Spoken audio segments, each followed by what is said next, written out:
Hello दोस्तों। आज के वीडियो में हम लोग प्रकाश का अपवर्तन चैप्टर का जो भी बिहार बोर्ड क्वेश्चन पूछा गया है प्रीवियस ईयर में सभी क्वेश्चन को इसमें शामिल किया गया है और साथ ही साथ जो क्वेश्चन 2024 के लिए इंपॉर्टेंट है उस सभी क्वेश्चन को इसमें शामिल किया गया है जो बहुत ही वीवीआई है, एकदम आ सकता है। यह वीडियो जो है आपके लिए बहुत ही उपयोगी साबित हो सकता है, इसीलिए इस वीडियो को अंत तक देखिए। अगर अभी तक आप लोग जो है इस वीडियो सीरीज का पार्ट 1 वीडियो नहीं देखे हैं प्रकाश का परावर्तन चैप्टर का, तो डिस्क्रिप्शन में लिंक दिया गया है। इस वीडियो को खत्म होने के बाद वहां से जाकर के आप लोग उस वीडियो को देख सकते हैं। उस वीडियो में बताया गया है कि बिहार बोर्ड किस तरह से क्वेश्चन पूछता है और कैसा क्वेश्चन पूछता है और कौन कौन सा क्वेश्चन जो हर साल रिपीट होता है वही क्वेश्चन रिपीट कर देता है बिहार बोर्ड, है ना। उस सभी क्वेश्चन का विथ सॉल्यूशन बताया गया है और विथ कॉन्सेप्ट बताया गया है। आज की वीडियो में हम लोग प्रकाश का अपवर्तन चैप्टर देखने वाले हैं। चलिए वीडियो को स्टार्ट करते हैं। पहला क्वेश्चन आपका कह रहा है कि शब्दकोश के छोटे अक्षर को पढ़ने के लिए किस लेंस का उपयोग करना पसंद करेंगे। तो 5 सेंटीमीटर फोकस दूरी वाला उत्तल लेंस का उपयोग करना बेहतरीन पसंद करेंगे, क्या कि उसमें जो है जूम करके थोड़ा अक्षर को दिखेगा, उसमें जो आपको पढ़ने में सहूलियत होगा। कभी भी क्वेश्चन पूछ दे कि छोटे अक्षर को पढ़ने के लिए किस लेंस का उपयोग करना पसंद करेंगे या शब्दकोश के छोटे अक्षर को पढ़ने के लिए किस लेंस का उपयोग करना पसंद करेंगे, तो 5 सेंटीमीटर फोकस दूरी वाला उत्तल लेंस का उपयोग करना आप बेहतरीन पसंद करेंगे। यानी कि ऑप्शन नंबर आपका जो है सी करेक्ट हो जाएगा, 5 सेंटीमीटर फोकस दूरी का उत्तल लेंस। चलिए नेक्स्ट क्वेश्चन देखते हैं। 2 नंबर क्वेश्चन आपका कह रहा है कि उत्तल लेंस द्वारा आवर्धित काल्पनिक प्रतिबिंब तब बनता है जब वस्तु कहाँ रहती है। तो उत्तल लेंस में जो है 6 प्रकार से जो है आपका प्रतिबिंब प्राप्त होता है। तो जब वस्तु फोकस और लेंस के बीच में रहता है तो उत्तल लेंस में आवर्धित काल्पनिक प्रतिबिंब बनता है। यानी कि ऑप्शन नंबर आपका बी करेक्ट हो जाएगा कि जब वस्तु को कहाँ रखेंगे, फोकस और लेंस के बीच में। चलिए देखते हैं क्वेश्चन नंबर 3 आपका कह रहा है कि निम्नलिखित में से किसी वस्तु का वास्तविक प्रतिबिंब कौन बना सकता है। ऑप्शन ए में कह रहा है कि कांच की भट्टी, बी में कह रहा उत्तल स्टोव, सी में कह रहा अवतल लेंस और डी में कह रहा इनमें से कोई नहीं। तो आपका जो है वास्तविक प्रतिबिंब बनाता है, अगर लेंस में बात किया जाए तो उत्तल लेंस और बात किया जाए दर्पण में तो अवतल दर्पण, है ना। लेकिन यहाँ पे ऑप्शन में नहीं दिया गया है उत्तल लेंस, यानी कि ऑप्शन नंबर डी जो है आपका करेक्ट हो जाएगा कि इनमें से कोई नहीं, और इसका करेक्ट आंसर होगा उत्तल लेंस बनाएगा, उत्तल लेंस, है ना। तो यह क्वेश्चन जो आपका 2022 में पूछा गया है, यहाँ देखिए 2022 में यह क्वेश्चन पूछा गया है, इसीलिए यह क्वेश्चन बहुत ही इंपॉर्टेंट हो जाता है कि 24 में भी आ सकता है, क्योंकि बिहार बोर्ड का ऐसा पैटर्न रहा है कि वीडियो को जो है मानी कि क्वेश्चन को जो है बिहार बोर्ड का ऐसा पैटर्न रहा है, क्योंकि क्वेश्चन को क्या करते हैं रिपीट कर देते हैं, इस साल का अगले साल में पूछ देते हैं। चलिए नेक्स्ट क्वेश्चन देखते हैं। 4 नंबर कह रहा किसी बिंदु वस्तु से निकलकर किरणें किसी लेंस से अपवर्तित होकर जिस बिंदु पर मिलती है उसे हम क्या कहते हैं। तो जब भी मुख्य अक्ष के समांतर जब प्रकाश की किरण आती है तो लेंस से अपवर्तन के बाद कहां से जाती है, तो फोकस से जाती है। यानी कि ऑप्शन नंबर बी जो है आपका करेक्ट हो जाएगा, फोकस से जाएगी। यह भी 2022 में क्वेश्चन पूछा गया है। चलिए नेक्स्ट क्वेश्चन देखते हैं। 5 नंबर क्वेश्चन कह रहा है कि फोटोग्राफी कैमरा का अभिदृश्यक होता है, कैसा होता है और किस लेंस का होता है। यह भी क्वेश्चन आपका 2022 में पूछा गया है, इसलिए यह क्वेश्चन बहुत ही इंपॉर्टेंट हो जाता है कि कैमरा में जो है कैसा लेंस लगा हुआ होता है। तो कैमरा में जो है उत्तल लेंस लगा होता है। अगर पूछ दे कि आपका आंख जो होता है, आंख में कौन सा लेंस पाया जाता है, तो इस आंख में भी कौन सा लेंस पाया जाता है, तो उत्तल लेंस ही पाया जाता है ना। क्योंकि मेरा आंख जो है कैसा काम करता है, फोटोग्राफी कैमरा की तरह काम करता है। यानी कि ऑप्शन नंबर बी जो आपका करेक्ट हो जाएगा कि फोटोग्राफी कैमरा का अभिदृश्यक होता है कैसा, तो उत्तल लेंस का होता है। चलिए नेक्स्ट क्वेश्चन देखते हैं। 6 नंबर क्वेश्चन आपका कह रहा है कि किसी गोलीय दर्पण तथा किसी पतले गोलीय लेंस दोनों की फोकस दूरियां माइनस के 15 सेंटीमीटर है, तो दर्पण तथा लेंस संभवतः क्या हो सकता है। तो ध्यान रखिएगा कि कभी भी अगर फोकस दूरी माइनस में है तो अवतल लेंस होगा या दर्पण में भी अवतल दर्पण होगा। अगर फोकस दूरी प्लस में है तो उत्तल लेंस होगा या उत्तल दर्पण होगा। यानी कि प्लस फोकस दूरी रहे तो उत्तल होगा और माइनस में रहे तो अवतल होगा, दर्पण लेंस दोनों में। यानी कि यह क्वेश्चन आपका 2022 में यह भी पूछा गया है, कह रहा है कि किसी गोलीय दर्पण तथा किसी पतले गोलीय लेंस दोनों की फोकस दूरियां माइनस के 15 सेंटीमीटर है, तो दर्पण तथा लेंस संभवतः क्या हो सकता है, तो माइनस में है तो अवतल दर्पण होगा। यानी कि ऑप्शन नंबर आपका देखा जाए तो दर्पण अवतल और लेंस उत्तल, गलत है। बी में कह रहा है कि दर्पण उत्तल लेंस अवतल, गलत है। कह रहा दोनों अवतल, यानी कि ऑप्शन नंबर सी जो है आपका करेक्ट हो जाएगा कि दोनों अवतल होगा। यानी कि लेंस भी अवतल होगा और दर्पण भी अवतल ही होगा। चलिए नेक्स्ट क्वेश्चन देखते हैं। 7 नंबर यह भी क्वेश्चन 2022 में ही पूछा गया है कि प्रकाश का चाल न्यूनतम होता है, यानी कि प्रकाश का चाल जो है किस माध्यम में बहुत ही कम होता है और किस माध्यम में ज्यादा होता है। तो इसमें पूछा गया कम, न्यूनतम। तो निर्वात में जो है पूरे 3 लाख किलोमीटर प्रति स्पीड से जो है लाइट ट्रेवल करता है, पूरे 3 लाख। जल में जो है लगभग 3 लाख। वायु में जो है आपका प्रकाश का चाल होता है 2,25,000 और कांच में होता है 2 लाख। तो इसमें जो है न्यूनतम होता है कांच में, यानी कि ऑप्शन नंबर डी। इसमें 2 लाख किलोमीटर प्रति सेकेंड के स्पीड से जो है लाइट ट्रेवल करता है। यह क्वेश्चन 2022 में पूछा गया है, इसलिए यह क्वेश्चन बहुत ही इंपॉर्टेंट है। चलिए नेक्स्ट क्वेश्चन देखते हैं। 8 नंबर का रहा, एक पारदर्शी गोलीय कवच की बाहरी त्रिज्या 20 सेंटीमीटर तथा भीतरी त्रिज्या 19.8 सेंटीमीटर है। तो त्रिज्य आपतित प्रकाश के लिए यह कैसा व्यवहार करेगा? कह रहा उत्तल लेंस की भांति व्यवहार करेगा, या प्रिज्म की भांति व्यवहार करेगा, समांतर पट्टिका की भांति, या उत्तल लेंस की भांति। तो ऐसा क्वेश्चन जब भी पूछे कि 20 सेंटीमीटर प्लस में है, देखिए त्रिज्या कैसा है, प्लस में, तो हमेशा प्लस में भी बताया कि उत्तल लेंस की भांति, यानी कि ऑप्शन नंबर जो है आपका ए करेक्ट हो जाएगा। चलिए नेक्स्ट क्वेश्चन देखते हैं। 9 नंबर क्वेश्चन कह रहा है कि प्रतिबिंब की ऊंचाई और वस्तु की ऊंचाई के अनुपात को क्या कहते हैं? तो आवर्धन कहते हैं। इसका फॉर्मूला होता है आवर्धन बराबर, यानी कि एम बराबर वी बट्टा यू, वी बट्टा यू, यानी कि आवर्धन क्या फॉर्मूला होता है, यहाँ वी क्या है तो प्रतिबिंब की ऊंचाई है, यू क्या है तो वस्तु की ऊंचाई है। ये दोनों का अनुपात को ही क्या कहते हैं? आवर्धन। यानी कि ऑप्शन नंबर ए जो है आपका करेक्ट हो जाएगा 9 का। चलिए नेक्स्ट क्वेश्चन देखते हैं। 10 नंबर क्वेश्चन आपका कह रहा है कि आपतन कोण और प्रावर्तन कोण हो तो आई बराबर आर होगा, या बी में कह रहा कि आई बराबर 2r होगा, सी में कह रहा 2i बराबर आर होगा, डी में कह रहा आई आर एक दूसरे के मल्टीपल होगा। तो ऑप्शन नंबर ए जो आपका करेक्ट हो जाएगा कि आपतन कोण जो होता है प्रावर्तन कोण के बराबर होता है, यानी कि आई जो होता है आर के बराबर होगा। चलिए नेक्स्ट क्वेश्चन देखते हैं। 11 नंबर क्वेश्चन आपका कह रहा है कि मान लिया कि माध्यम 1 में प्रकाश का वेग v1 है और माध्यम 2 में प्रकाश का वेग v2 है, तो अपवर्तनांक 2,1 का मान ज्ञात करें। यानी कि अपवर्तनांक 2,1 का जो मान हो जाएगा, अपवर्तनांक 2,1 का, तो इसमें हो जाएगा v1 बट्टा v2, v1 बट्टा v2। यह फॉर्मूला होता है अपवर्तनांक का, है ना। तो आपका ऑप्शन के अनुसार अगर देखा जाए, ए में कह रहा v1 बट्टा v2, बी में कह रहा xv, सी में कह रहा v1 प्लस v2 और डी में कह रहा सभी कथन सत्य है, यानी कि ठीक है नहीं। ऑप्शन ए जो है आपका करेक्ट हो जाएगा कि v1 बट्टा v2। चलिए नेक्स्ट क्वेश्चन देखते हैं। 12 नंबर का रहा है कि कांच या पानी में प्रकाश का वेग क्या हो जाता है? तो यह कंपेयर किया गया है निर्वात से।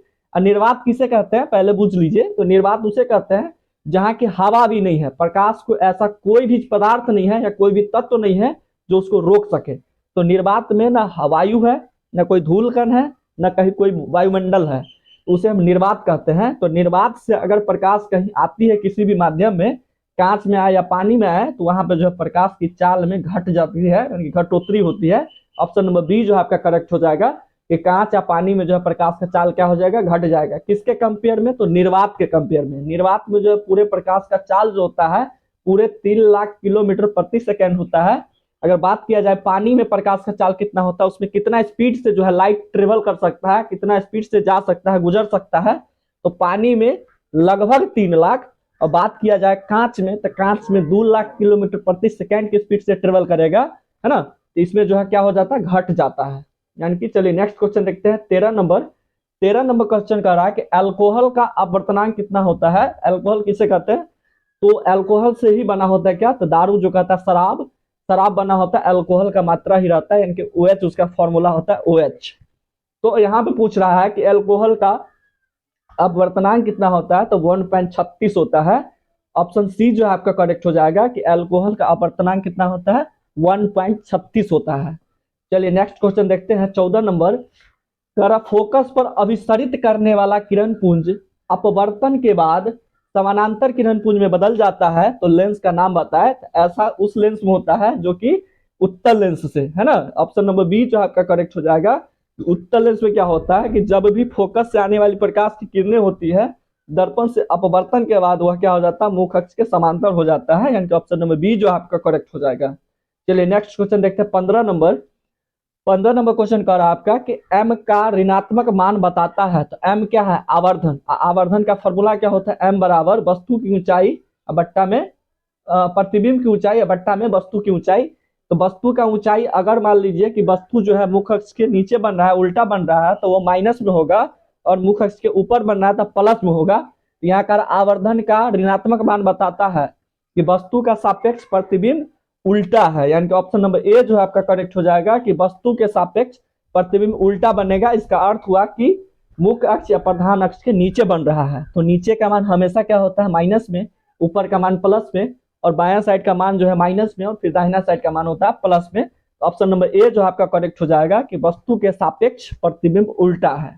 चलिए नेक्स्ट क्वेश्चन देखते हैं 16 नंबर। करा विरल माध्यम से सघन माध्यम में गमन करने वाली प्रकाश की किरणें धीमी हो जाती है, अतः इसका झुकाव किस ओर होगा। तो जब भी एक प्रकाशीय माध्यम लेते हैं, अगर मान लीजिए ऊपर में हवा है और नीचे में पानी है, तो हवा में प्रकाश का चाल 3 लाख किलोमीटर प्रति सेकंड होता है और पानी में 2,25,000 किलोमीटर प्रति सेकंड होता है। तो जिसमें जो है प्रकाश की चाल अधिक होता है उसे हम विरल माध्यम कहते हैं, और जिसमें प्रकाश की चाल कम होती है उसे हम सघन माध्यम कहते हैं।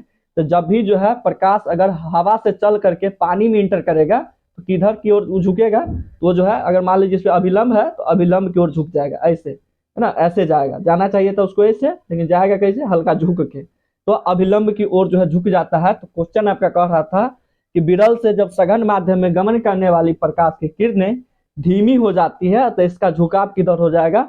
ऑप्शन ए में कह रहा है कि अभिलंब से दूर, नहीं, यह गलत है। बी में कह रहा है अभिलंब के समांतर, नहीं। सी में कह रहा है कि अभिलंब की उत्पत्ति की ओर, और डी में कह रहा है अभिलंब की उत्पत्ति की ओर, है ना। ऑप्शन नंबर जो सी करेक्ट हो जाएगा, अभिलंब की ओर, यानी कि अभिलंब की वो और वह क्या हो जाता है, मुड़ जाता है। नेक्स्ट क्वेश्चन कर रहा है आपका, ये 17 नंबर क्वेश्चन है। 17 नंबर क्वेश्चन कर रहा है कि अभिलंब की उत्पत्ति होती है, और 17 नंबर क्वेश्चन यहाँ से है कि प्रकाश की किरणें सघन माध्यम से विरल माध्यम में गमन करती है तो इसकी चाल बढ़ जाती है। तो इस ऐसा किस लिए होता है, अतः किरण किस की ओर झुक जाएगा। तो जब भी विरल से सघन में आएगा तो अभिलंब की ओर झुक जाएगा, और अगर सघन से विरल में जा रही है तो अभिलंब से दूर हट जाएगी, अतः कह सकते हैं कि अपवर्तक सतह की ओर मुड़ जाएगी।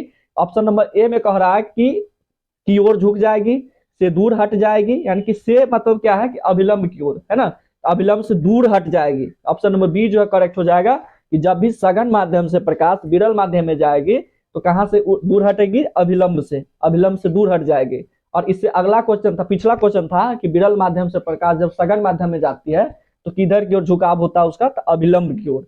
यह क्वेश्चन पूछ रहा है उसका अपोजिट कि माध्यम में गमन करने वाली चाल जब सघन से विरल में जाएगी तो किधर की ओर हटेगी, तो अभिलंब से दूर हट जाएगी, यानी ऑप्शन नंबर बी जो आपका करेक्ट हो जाएगा।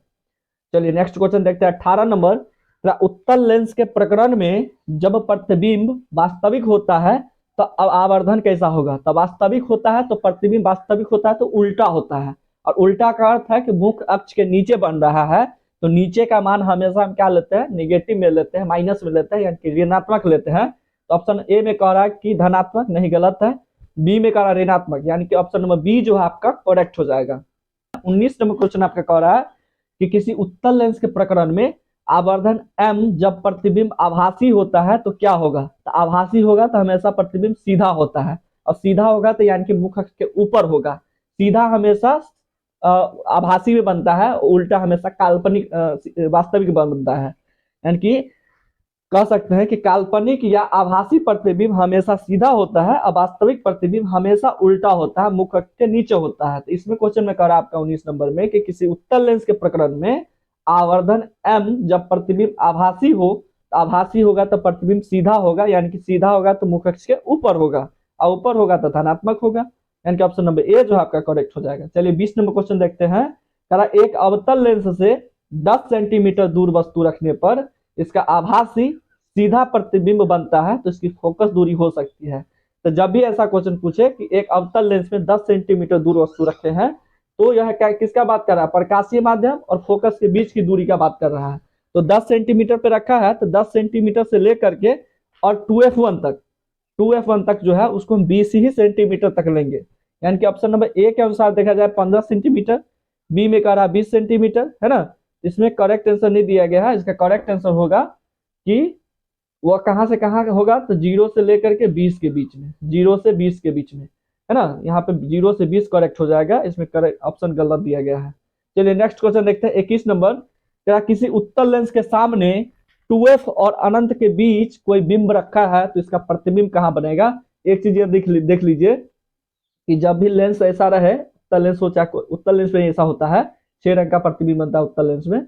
इसमें क्या होता है कि ऐसे प्रतिबिंब बनता है, ठीक है। यहाँ पे होता है F1 और यहाँ पे होता है 2F1 और इधर होता है अनंत, इधर अनंत होता है। तो ऐसा क्या होता है, अनंत में जब भी वस्तु को हम रखते हैं अनंत और 2F1 के बीच में, तो प्रतिबिंब बनेगा F1 और 2F1 के बीच में। और जब भी प्रतिबिंब को हम रखेंगे F1 2F1 के बीच में, तो प्रतिबिंब बनेगा अनंत और 2F1 के बीच में। यह एक दूसरे में अपोजिट रिलेशन होता है। अभी क्वेश्चन आपका कह रहा है कि किसी उत्तल लेंस के सामने 2F और अनंत के बीच में, यानी कि यहाँ और इधर इधर अनंत के बीच में रखेंगे, कहीं वस्तु मान लीजिए यहाँ पे रखे हुए हैं, तो प्रतिबिंब कहाँ बनेगा, तो यहाँ बनेगा, यानी कि F1 और 2F1 के बीच में।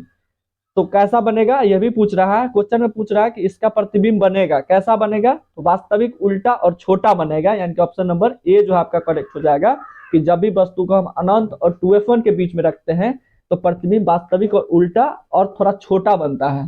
चलिए नेक्स्ट क्वेश्चन देखते हैं। 22 नंबर क्वेश्चन कह रहा है कि कई लेंसों के संयोजन से बना एकल लेंस की उपयोगिता कब देखा जाता है, तो सूक्ष्मदर्शी में जो है कैसा, सूक्ष्मदर्शी कैसे बना होता है, बहुत सारे लेंस को जो है ज्वाइंट कर करके एक साथ जो है ज्वाइंट कर देता है, जिसका फॉर्मूला होता है P बराबर P1 plus P2 plus dash dash dash Pn तक, यानी कि बहुत सारे लेंस को जो जोड़ देते हैं तब पावर ऑफ लेंस बनता है। और यह इसका उपयोग कहाँ किया जाता है, इसका उपयोग किया जाता है सूक्ष्मदर्शी में, सूक्ष्मदर्शी में किया जाता है उपयोग। तो ऑप्शन नंबर जो आपका बी करेक्ट हो जाएगा कि सूक्ष्मदर्शी के लेंस में उपयोग किया जाता है। चलिए नेक्स्ट क्वेश्चन देखते हैं अगला। 23 नंबर क्वेश्चन आपका कह रहा है कि किसी एफ फोकस दूरी के लेंस की क्षमता पी होती है, तो कह रहा है कि इसका रिलेशन क्या होगा, क्षमता बराबर, यानी कि पी बराबर, तो पी बराबर फॉर्मूला होता है 1/f, यानी कि लेंस के क्षमता बराबर फॉर्मूला होता है 1/, फोकस दूरी है ना। तो आपका जो है करेक्ट आंसर हो जाएगा ऑप्शन नंबर ए, यानी कि अगर पी बराबर क्या होगा तो 1/f होगा, यानी कि 1/f है ना, जो कि आपका ऑप्शन नंबर ए में दिया गया है। चलिए नेक्स्ट क्वेश्चन देखते हैं। 24 नंबर कह रहा अवतल लेंस को कहा जाता है, तो अवतल लेंस को कहा जाता है अपसारी लेंस, अवतल लेंस को कहा जाता है अपसारी लेंस, क्योंकि यह क्या कर देता है, तो यह कर देता है कोई भी प्रकाश की किरण को अपसरित कर देता है, यानी कि फैला देती है। अवतल लेंस क्या करती है, फैला देती है, और उत्तल लेंस क्या करता है, समेट लेता है, प्रकाश की किरण को क्या करता है, समेट लेता है और एक जगह पर फोकसित कर देता है। चलिए नेक्स्ट क्वेश्चन देखते हैं। तो इसका 24 का जो करेक्ट आंसर हो जाएगा ऑप्शन नंबर ए। चलिए नेक्स्ट क्वेश्चन देखते हैं। 25 नंबर का रहा कि किसी लेंस में बाहर की ओर उभरे दो गोलीय पृष्ठ को क्या कहते हैं, इसे हम क्या कहते हैं, इसे हम कहते हैं उत्तल लेंस। ऐसे उभरे, इधर से उभरा हुआ है, इधर से उभरा हुआ है, तो ऐसे लेंस को हम क्या कहते हैं, उत्तल लेंस कहते हैं, यानी कि ऑप्शन नंबर जो आपका सी करेक्ट हो जाएगा। क्या क्वेश्चन कह रहा था आपका कि किसी लेंस में बाहर की ओर उभरे दो गोलीय पृष्ठ, तो बाहर की ओर एक गोलीय पृष्ठ ये है, एक गोलीय पृष्ठ ये है, तो इसे हम क्या कहते हैं, तो उत्तल लेंस कहते हैं। चलिए नेक्स्ट क्वेश्चन देखते हैं। 26 नंबर उत्तल लेंस की क्षमता होती है, तो हम बताए थे शुरू में ही कि उत्तल लेंस में पूछ दिया क्षमता, तो क्षमता का अर्थ हुआ कि फोकस दूरी पूछ रहा है, तो उत्तल लेंस में फोकस दूरी कैसा होता है, तो प्लस में होता है और अवतल में माइनस में। लेंस में भी और दर्पण में भी, अवतल में माइनस में और लेंस में भी दर्पण में भी उत्तल में प्लस में होता है। तो यहाँ पे पूछ रहा है कि उत्तल लेंस की क्षमता क्या होगी, तो धनात्मक होगी, यानी कि ऑप्शन नंबर ए जो है आपका करेक्ट हो जाएगा। चलिए नेक्स्ट क्वेश्चन देखते हैं। 27 नंबर निर्गत किरण एवं अभिलंब के बीच के कोण को हम क्या कहते हैं, तो निर्गत कोण कहते हैं, यानी कि ऑप्शन नंबर आपको देखा जाए तो ऑप्शन नंबर जो है आपका सी करेक्ट हो जाएगा, निर्गत कोण कहते हैं। अभिलंब और निर्गत किरण के बीच के कोण को हम क्या कहते हैं, निर्गत कोण कहते हैं, यानी कि ऑप्शन नंबर सी जो आपका करेक्ट हो जाएगा। चलिए नेक्स्ट क्वेश्चन देखते हैं। 28 नंबर का निम्नलिखित में से कौन लेंस का आवर्धन m होता है, यानी कि आवर्धन m बराबर फॉर्मूला क्या होता है ये पूछ रहा है। हम शुरू में ही बता दिए थे कि आवर्धन बराबर फॉर्मूला होता है v/u, यानी कि ऑप्शन के अनुसार देखा जाए, ऑप्शन ए में करा u/v गलत है, बी में vu गलत है, सी में करा u + v नहीं, डी में करा v/u, यानी कि v/u ऑप्शन नंबर डी में करेक्ट है। ऑप्शन नंबर डी जो है आपका करेक्ट हो जाएगा। यह क्वेश्चन जो है 2013, 2020 और 2022 में पूछा गया है, हो सकता है कि 2024 में आ जाए। यह बहुत ही इंपॉर्टेंट क्वेश्चन है ना, कि आवर्धन बराबर फॉर्मूला क्या होगा, v/u, यानी कि प्रतिबिंब की ऊंचाई बट्टा में वस्तु की ऊंचाई। चलिए 29 नंबर क्वेश्चन देखते हैं। कहा कि अवतल लेंस के प्रकरण में प्रतिबिंब हमेशा आभासी बनता है तो आवर्धन सदा होगा। हम बताए थे कुछ देर पहले ही कि अवतल लेंस का जब ये नाम कहा तो कैसा हो जाएगा, ऋणात्मक हो जाएगा, ऑप्शन नंबर ए के अनुसार देखा जाए ऑप्शन नंबर ए में कह रहा है कि धनात्मक, बी में कह रहा है ऋणात्मक, सी में कह रहा है कि कभी धनात्मक तो कभी ऋणात्मक, और डी में कह रहा है इनमें से कोई नहीं। यह क्वेश्चन 2021 में पूछा गया है। तो अवतल लेंस कह रहा है, यानी कि लेंस है और कौन सा, तो अवतल। तो अवतल जब ये कहे तो ऋणात्मक होगा, यानी कि ऑप्शन नंबर बी जो आपका करेक्ट हो जाएगा। 30 नंबर क्वेश्चन आपका कह रहा है 30 नंबर कि किसी लेंस द्वारा उत्पन्न आवर्धन का एसआई मात्रक क्या होता है। यह क्वेश्चन जो है 2019, 2021 और 2022 में पूछा गया है। तो किसी लेंस द्वारा उत्पन्न आवर्धन का एसआई मात्रक क्या होता है, तो लेंस का एसआई मात्रक होता ही नहीं है। यानी कि ऑप्शन नंबर ए में कह रहा है कि मीटर में, बी में कह रहा सेंटीमीटर में, सी में कह रहा मिलीमीटर और डी में कह रहा मात्रक विहीन होता है। तो ऑप्शन नंबर डी जो आपका करेक्ट हो जाएगा। लेंस का कोई एसआई मात्रक नहीं होता है, या मात्रक विहीन होता है। चलिए नेक्स्ट क्वेश्चन देखते हैं अगला। 31 नंबर क्वेश्चन कह रहा है 31 नंबर कि लेंसों में मुख्य फोकस की संख्या कितनी होती है। तो लेंस में बात किया जाए मुख्य फोकस की संख्या तो 2 होती है, यानी कि ऑप्शन नंबर आपका 2 करेक्ट हो जाएगा। ऑप्शन नंबर सी जो आपका करेक्ट है कि लेंस के मुख्य फोकस की संख्या कितनी होती है, 2 होती है ना।